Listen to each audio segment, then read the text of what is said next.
Marc Chantineau, bonjour. Bonjour. Été 2007, on découvre les subprimes. Été 2008, les banques américaines font faillite, Lehman Brothers en tête.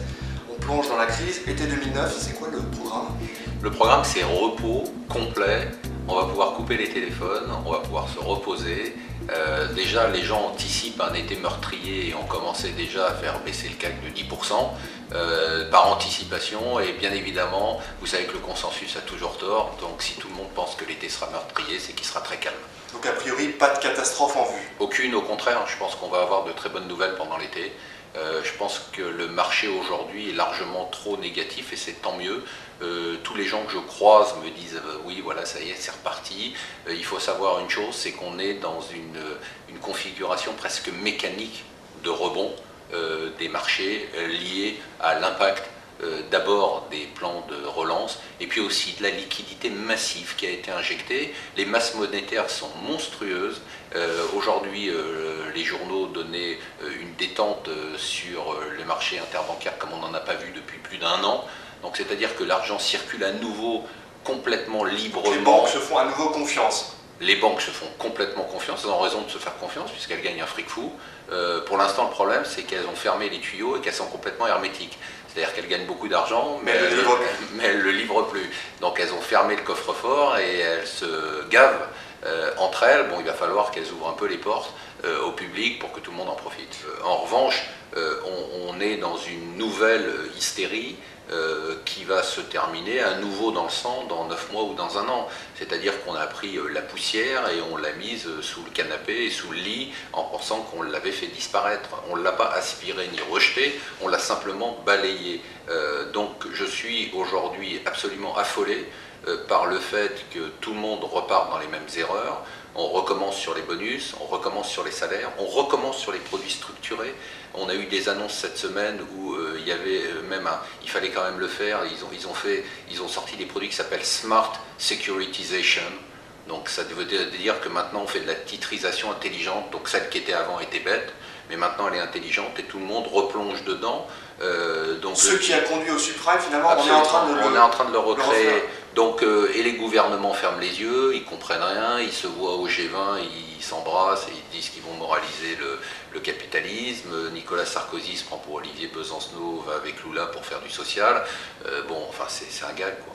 Et la reprise, celle que tout le monde attend, on nous l'a précisé fin 2009, puis 2010, maintenant des spécialistes tablent sur 2012. Alors, quand est-ce qu'elle va venir? Est-ce qu'elle va venir, finalement? Alors, il y a deux reprises. Il y a une reprise qui est aujourd'hui dans les circuits.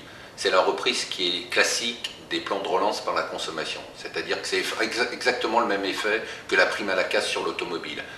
On a une sorte d'excitation pendant quelques mois. On va l'avoir. On dope artificiellement la consommation. Et puis derrière, comme la prime à la casse, une fois qu'on l'enlève, tout se casse la figure. Donc je ne vois pas de reprise. C'est-à-dire que je vois une reprise artificielle, voire même un peu exagérée, voire un peu hystérique sur les 6 à 9 mois qui viennent, et ensuite une rechute brutale. Donc je pense que la reprise, elle est dans les cordes aujourd'hui, elle est dans les tuyaux, elle sera très très brutale, beaucoup plus brutale que ce qu'on imagine, mais elle sera de courte durée.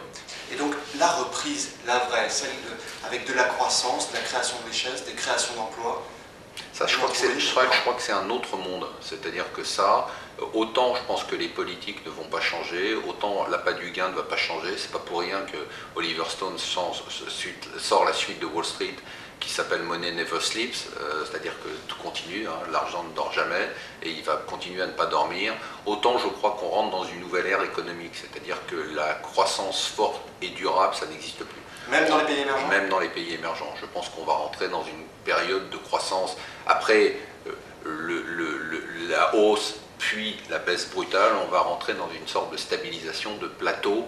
Et je dirais que c'est presque souhaitable. C'est-à-dire il vaut mieux un monde qui croît de façon équilibrée à 3% par an qu'un monde qui croît de façon erratique à 5% par an. Il vaut mieux des États-Unis qui croient de façon équilibrée à 2% par an que des États-Unis qui croient à 5 ou 6% par an pour ensuite descendre à -3. Aujourd'hui, le monde vers lequel on va, ce n'est plus un monde à +5, -3, c'est un monde à +2. C'est-à-dire que c'est le modèle européen. L'Europe, c'est ça.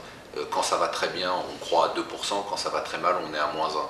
Le monde tend vers le modèle européen, de façon générale d'ailleurs. sociale, économique, politique. Finalement, on était dans un modèle anglo-saxon, on est en train de passer vers un monde qui croit au modèle européen, ce qui est amusant. On a deux problèmes, les deux nuages principaux qu'on a au-dessus de nous qui vont faire que la crise sera durable et que les croissances ne pourront pas être très excitantes, c'est les retraites et le poids de la population vieillissante, qui est un problème dramatique par exemple au Japon déjà, qui est un problème dramatique aux États-Unis, puisque toute la capitalisation est partie, qui est un problème dramatique en France, où les caisses de retraite sont extrêmement déficitaires. Ça, c'est le premier élément qui est un élément, on va dire, très, très grave et très lourd et très lent. Et le deuxième élément qui, lui, est un élément plus conjoncturel, mais qui risque de devenir structurel, c'est la dette des États. Est-ce que la solution, justement, pour enrayer l'augmentation de la dette de l'État, c'est l'emprunt national de Nicolas Sarkozy, auquel il était opposé d'ailleurs il y a encore un an? Alors, l'emprunt national, je vais vous dire ce que j'en pense de façon très claire, indirecte, peut-être un peu brutale. Je pense que c'est une excellente idée. C'est-à-dire qu'aujourd'hui, il va y avoir dans quelques temps une bataille entre les États pour se financer sur les marchés internationaux.